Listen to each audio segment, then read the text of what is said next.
তোমরা কেউ একদিনে 3-3টে বিয়ে বাড়ি গেছো, আমি কিন্তু গিয়েছি। এটা ছিল দাদার বান্ধবীর বিয়েতে।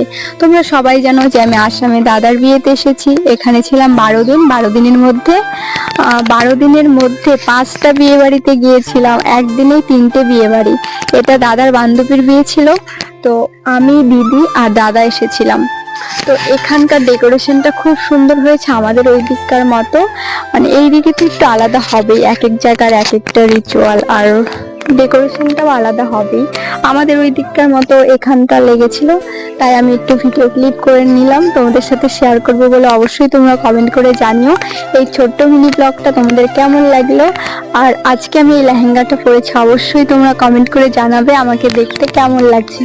আমি আজকে একটু হালকা মেকআপ করেছি। আমি তো এরকম বেশি একটা মেকআপ করি না। আজকে নিয়ে মাত্র আমি 3 দিন মেকআপ করলাম। আমি মেকআপ ছাড়াই ভিডিও করি, তোমরা সবাই জানো। আর আমরা এখন আরেকটা বিয়ে বাড়িতে চলে আসলাম।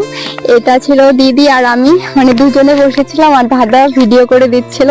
দাদা যে এত কিছু বলছিল যে আমরা 3-3টে বিয়ে বাড়ি গেছি, তারপরে একটার মধ্যে ফটো তুলতে পারিনি, ভিডিও করতে পারিনি, অনেক ভিড় ছিল। তখনই আমরা যখন গিয়েছিলাম 9টার দিকে, তখনই বরযাত্রী সবাই চলে এসেছিল, অনেক ভিড় ছিল।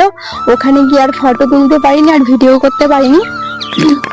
তাই এখানে এসে ভিডিও আর ফটো তুলছিলাম। আর দাদা বলছিল যে আজকে 3টে বিয়ে বাড়ি গেলাম আর একটার মধ্যে ফটো তুলতে পারলাম না, তাতে কি আছে, 2টোর মধ্যে তুলেছি সেটাই হবে। আর 3-3টে বিয়ে বাড়ি গেছি, এটাই অনেক।